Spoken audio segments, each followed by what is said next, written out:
Hello नमस्कार दोस्तों, मेरा नाम शिवम शर्मा और आप सभी का स्वागत है डेली बुलेटिन्स पर। शुरुआत करते हैं मुख्य खबरों से।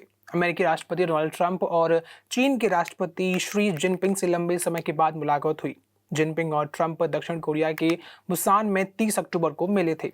इस मीटिंग के वजह से दोनों देशों के रिश्ते बेहतर होते नजर आए।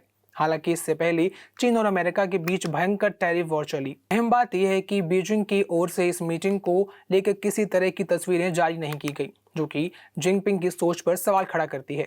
चीनी राष्ट्रपति ने दक्षिण कोरिया के बुसान शहर में आयोजित एशिया प्रशांत आर्थिक सहयोग शिखर सम्मेलन के दौरान ट्रंप के साथ मीटिंग की थी। दोनों नेताओं के बीच हुई बातचीत में सोयाबीन, फॉन्टानिल, रेयर अर्थ मिनरल्स और कंप्यूटर चिप्स जैसे मुद्दे शामिल रहे। इसको लेकर अमेरिका ने तस्वीरें जारी की थी, लेकिन चीन की तरफ से फोटो शेयर नहीं की गई। कयास लगाए जा रहे हैं कि जिनपिंग ने अपनी सख्त छवि बनाने के लिए ऐसा किया है, लेकिन इस पर किसी तरह का आधिकारिक बयान नहीं आया है। व्हाइट हाउस ने ट्रंप और जिनपिंग की कुछ तस्वीरें जारी की थीं, जिसमें शी जिनपिंग एक अलग रूप में नजर आए। तस्वीरों में दोनों नेता अपने अधिकारियों के साथ आमने सामने बैठे दिखाई दिए। एक तस्वीर में शी जिनपिंग आंखें बंद किए मुस्कुराते हुए दिखते हैं, जबकि डोनाल्ड ट्रंप उनके सामने एक कागज थामे हुए स्पष्ट नजर आए। इस मीटिंग के बाद ट्रंप ने चीन के मंत्रिमंडल का मजाक उड़ा दिया। उन्होंने चीनी मंत्रियों को डरा हुआ बताया। ट्रंप ने कहा कि मैंने इतने डरपोक लोग नहीं देखे। बता दें कि अमेरिका के टैरिफ से नाराज होकर चीन ने उसका सोयाबीन खरीदना बंद कर दिया था। इसके साथ ही जवाबी टैरिफ भी लगा दिया था। हालांकि मीटिंग के बाद अमेरिका ने चीन पर से टैरिफ घटा दिया, वहीं चीन ने सोयाबीन की खरीद फिर से शुरू कर दी। सऊदी अरब में तेल का अतूक भंडार है और सबसे ज्यादा काला सोना पैदा करता है। ऐसे में अब सऊदी अरब की सरकार को डर सता रहा है कि तेल का भंडार खत्म हो सकता है। इसलिए सऊदी सरकार खरबों डॉलर खर्च करके नियोम शहर को बसा रही है। इसके लिए सऊदी सरकार ने विजन 2030 बनाया है और इसी तरह ऐसे शहर को बसाया जा रहा है जो पर्यटकों और अरबपतियों के लिए स्वर्ग जैसा होगा। इस शहर का नाम है नियोम। सरकार द्वारा रेगिस्तान में कृत्रिम बर्फ भी बनाई जा रही है। हालांकि जैसा सऊदी सरकार ने सोचा था वैसा होता फिलहाल दिख नहीं रहा है, क्योंकि साल 2016 में दुनिया के सामने आया नियोम शहर अब अपने अस्तित्व की लड़ाई लड़ रहा है। इस 100 मील लंबे शहर को बनाने में $2 ट्रिलियन का भारी भरकम खर्च आ रहा है। इस वजह से सऊदी अरब अपने कदम पीछे खींच रहा है। सऊदी प्रिंस मोहम्मद बिन सलमान देश की अर्थव्यवस्था को तेल से हटाकर अब पर्यटन और उद्योग पर ले जाना चाहते हैं। इसी वजह से सऊदी में गीगा प्रोटेक्ट प्रोजेक्ट चलाए जा रहे हैं। हालांकि अब सऊदी सरकार ने अपनी प्राथमिकता को बदल दिया है। सऊदी अरब के एक अधिकारी के मुताबिक हमने बहुत ज़्यादा खर्च किया है। उन्होंने कहा कि हम हर घंटे 100 मील दौड़े, लेकिन अब हम घाटे से चल रहे हैं। इसलिए हमें अब अपनी प्राथमिकता को फिर से बदलना होगा। सऊदी की प्रिंस सरकार लाल सागर से सटे अपने इलाके को पर्यटन के लिए स्वर्ग के रूप में विकसित करना चाहती है। नियोम शहर में लगभग 90 लाख लोगों को बसाने की योजना भी शामिल है। नियोम शहर के टावर को समुद्र स्तर से 500 मीटर ऊपर बनाया जाना है। ये 200 मीटर चौड़ा और 170 किलोमीटर लंबा बनाया जाना था। हालांकि कई साल बीत जाने के बाद भी इससे बहुत ज़्यादा देरी हुई है। दरअसल प्रिंस सरकार ने जब नियोम को बसाने का सपना देखा था तब तेल के दाम $100 थे, लेकिन अब ये $60 के आसपास हैं। इससे सऊदी की कमाई पर काफ़ी असर पड़ा है और इसी के चलते उन्हें अपनी योजना में बदलाव करना पड़ रहा है। बिहार विधानसभा चुनाव के पहले चरण के 121 सीटों पर मतदान संपन्न हुआ। इस बार लोगों ने बढ़ चढ़कर मतदान में हिस्सा लिया। चुनाव आयोग के अनुसार रिकॉर्ड 64.46% लोगों ने शाम 6 बजे तक वोटिंग किया। बिहार के मुख्य निर्वाचन अधिकारी विनोद गुंजियाल ने बताया कि पहले चरण का मतदान सफलतापूर्वक संपन्न हुआ। उन्होंने बताया कि कई जगहों से शिकायतें भी मिली थी, जिसका हल उसी समय पर कर दिया गया था।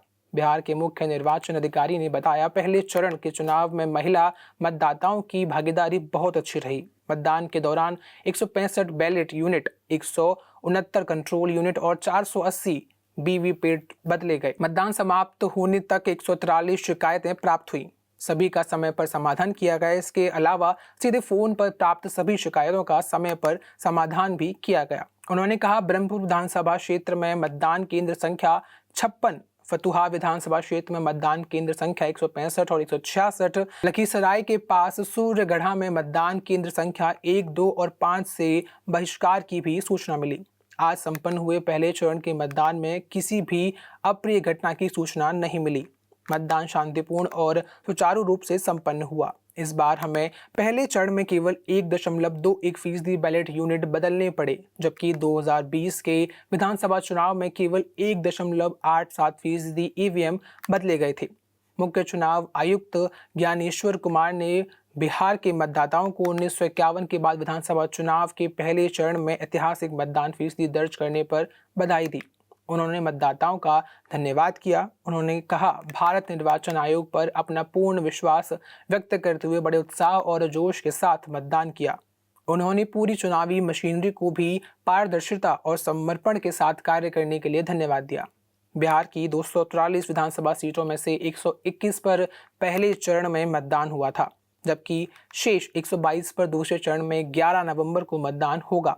चुनाव के नतीजे 14 नवंबर को घोषित किए जाएंगे। मतदान के दौरान छिटपुट हिंसा की भी खबरें सामने आई, जिनमें लखीसराय में उप मुख्यमंत्री विजय कुमार सिन्हा के काफिले पर हमला और छपरा में कथित तौर पर भारतीय कम्युनिस्ट पार्टी के वाहन पर हमला शामिल है। आरजेडी ने प्रशासन पर मतदान धीमा करने के इरादे से महागठबंधन के मजबूत बूथों पर जानबूझकर बिजली कटौती करने का आरोप लगाया। पहले चरण के उम्मीदवारों में महागठबंधन के मुख्यमंत्री पद के उम्मीदवार तेजस्वी यादव, बीजेपी के उम्मीदवार सम्राट चौधरी और विजय कुमार सिन्हा दोनों वर्तमान उप मुख्यमंत्री, बिहार जेडीयू अध्यक्ष उमेश कुशवाहा और आरजेडी के भोला यादव शामिल हैं। भोला यादव आरजेडी प्रमुख लालू प्रसाद यादव के करीबी सहयोगी हैं। बिहार विधानसभा चुनाव 2025 के पहले चरण का मतदान गुरुवार को समाप्त हो गया। 18 जुलाई की 121 सीटों पर वोटिंग हुई। इस बार मतदान प्रतिशत बढ़ा है। इस बीच जन स्वराज के सूत्रधार प्रशांत किशोर ने बड़ा बयान दिया। प्रशांत किशोर का कहना है कि पिछले 30 सालों में सबसे ज्यादा मतदान होना इस बात का संकेत देता है कि बिहार में बदलाव आ रहा है। 14 नवंबर को एक नई व्यवस्था स्थापित होने जा रही है। बता दें कि पिछली बार इन्हीं 121 सीटों पर 55.81% वोटिंग हुई थी। इस बार शाम 5 बजे ही आंकड़ा 60.13% हो चुका था। प्रशांत किशोर की पार्टी इस बार पूरे जोर शोर से मैदान में उतरी है। देखना होगा कि कितनी सीटों पर पार्टी को जीत मिलती है। और दूसरी ओर महागठबंधन के नेताओं के अपने दावे भी हैं। भारतीय कम्युनिस्ट पार्टी मार्क्सवादी के महासचिव एमी बेबी ने गुरुवार 6 नवंबर 2025 को कहा कि महागठबंधन के अभियान को बिहार के लोगों की शानदार प्रतिक्रिया मिली है और उन्होंने विश्वास व्यक्त किया कि लोग, खासकर युवा, नफरत की राजनीति को अस्वीकार कर देंगे। माकपा महासचिव ने एक्स पर एक पोस्ट में कहा कि विपक्षी गठबंधन ने लोगों के लिए कल्याण और आजीविका के मुद्दों को उठाया है। बेबी ने कहा, महागठबंधन अभियान को बिहार के लोगों से जबरदस्त प्रतिक्रिया मिली है। हम लोगों के कल्याण और आजीविका के मुद्दों को सफलतापूर्वक सामने लाने पर सफल रहे हैं। वीआईपी सुप्रीमो मुकेश सहनी ने पहले चरण के मतदान को लेकर कहा कि बिहार में बदलाव की लहर है। हमें जानकारी मिली है कि बम्पर वोटिंग हुई है। मुझे उम्मीद है कि पूरे बिहार में इस बार बदलाव होगा और महागठबंधन की सरकार बनेगी। बीजेपी नेता और डिप्टी सीएम सम्राट चौधरी ने प्रथम चरण में हुए अधिक मतदान के लिए धन्यवाद दिया। उन्होंने कहा कि जो रिपोर्ट आई है, 121 सीटों में से करीब 100 सीटों पर एनडीए जीत रहा है। जिस तरह 2010 में लालू परिवार से कोई जीत कर नहीं आया, उस बार भी लालू परिवार से कोई भी जीतने वाला नहीं है। बिहार विधानसभा चुनाव में पहले चरण में मतदान के दौरान उप मुख्यमंत्री विजय कुमार सिन्हा के काफिले पर हमला हुआ। इसके बाद से राजनीतिक सरगर्मियां बढ़ गईं। इसको लेकर आचार्य प्रमोद कृष्ण ने विपक्षी पार्टी आरजेडी पर जमकर हमला बोला। उन्होंने कहा कि आरजेडी के लोग उप मुख्यमंत्री, क्या मुख्यमंत्री और प्रधानमंत्री पर भी हमला कर सकते हैं। ये उनकी मानसिकता को दिखाता है। बिहार के उप मुख्यमंत्री विजय कुमार सिन्हा पर हमले पर आचार्य प्रमोद कृष्णन ने कहा, ये राजद की मानसिकता को दर्शाता है।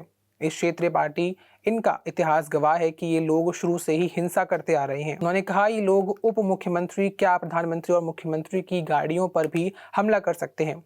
इनके लिए कोई नई बात नहीं है। देश की एजेंसियों को भी इनसे सावधान रहने की जरूरत है। ये लोग कब क्या कर सकते हैं, इस बारे में लोग सोच भी नहीं सकते। दरअसल बिहार के लखीसराय में विजय सिन्हा के काफिले पर हमला हुआ था। यह घटना कथित तौर पर तब हुई जब राजद समर्थकों के एक समूह के उप मुख्यमंत्री के वाहन को घेर लिया गया। इस दौरान कुछ उपद्रवियों ने काफिले पर पथराव करने का भी प्रयास किया, घटना का संज्ञान लेते हुए उप चुनाव आयुक्त ज्ञानेश्वर कुमार ने अधिकारियों को आपराधिक के खिलाफ कड़ी कार्रवाई करने के सुरक्षित एवं शांतिपूर्ण चुनाव प्रसार सुनिश्चित करने का निर्देश दिया। देश भर में कहीं कहीं बारिश हो रही है तो कहीं बर्फबारी का अलर्ट जारी किया गया है। बदले मौसम के बीच हिमाचल प्रदेश में पिछले 24 घंटे के दौरान अलग अलग स्थानों पर हल्की बारिश के अलावा बर्फबारी भी दर्ज की गई। लाहौल स्पीति में मनाली के ऊपरी इलाकों में बर्फबारी के चलते अब सर्दी बढ़ने लगी है। नवंबर के पहले हफ्ते के बाद अब ठंडी धीरे धीरे बढ़ने लगी है। भारत मौसम विज्ञान विभाग IMD ने देश भर में ठंड में इजाफे की चेतावनी जारी करते हुए लोगों को सतर्क रहने की सलाह दी। दिल्ली NCR में प्रदूषण का कहर जारी है। यहाँ हवा की गुणवत्ता बेहद खराब स्थिति में है। दिल्ली NCR में बादलों की आवाजाही जारी है, लेकिन पिछले 2 दिनों से बारिश दर्ज नहीं की गई। IMD के अनुसार अगले 2 दिनों तक बादल छाए रहने के साथ तेज हवाएं चलने की और ठंड का एहसास होगा। यूपी को लेकर मौसम विशेषज्ञों का कहना है कि उत्तर पश्चिमी हवाओं के प्रभाव से राज्य के गंगा के मैदानी इलाकों में सर्दी का असर जोरों तेजी से बढ़ चुका है। फिलहाल दिन में हल्की धूप और शाम के बाद ठंडी हवाएं मिलकर मौसम को और भी ज्यादा ठंडा बना रही हैं। पहाड़ों में बर्फबारी के कारण मैदानी इलाकों में हल्की हवाओं के असर से ठंड बढ़ने की संभावना है। मौसम विभाग के अनुसार अगले 72 घंटे में न्यूनतम तापमान में करीब 5 डिग्री सेल्सियस तक की गिरावट दर्ज की जा सकती है। दिन का तापमान लगभग सामान्य रहेगा। इस बदलाव के चलते सुबह और देर शाम के समय सर्दी का एहसास बढ़ जाएगा। गंगा के मैदानी इलाके लखनऊ, प्रयागराज, वाराणसी, कानपुर, बरेली और गोरखपुर के इलाके सबसे अधिक प्रभावशाली देखने को मिलेंगे। प्रदेश में सभी बारिश का कोई अलर्ट नहीं है, लेकिन कहीं कहीं आंशिक तौर पर बादल छाए नजर आ रहे हैं। मौसम में हल्के परिवर्तन और सतही हवाओं के बदलने से रात और सुबह के वक्त ठंडक बढ़ती है। बिहार में मौसम साफ रहने की उम्मीद है। सर्दी और कोहरे की दस्तक 10 नवंबर तक हो सकती है। बिहार में मौसम बदलने के संकेतों के बीच कई जगहों पर आंशिक तौर पर बादल छाए रहने का अनुमान है। मौसम विज्ञान केंद्र शिमला के अनुसार अब प्रदेश में मौसम साफ बना रहेगा। इस दौरान 7 नवंबर को मंडी के बहल घाटी और बिसालपुर में बाखड़ा डैम रिजर्व में एक स्थानों पर मध्यम से घना कोहरा रहने की संभावना है।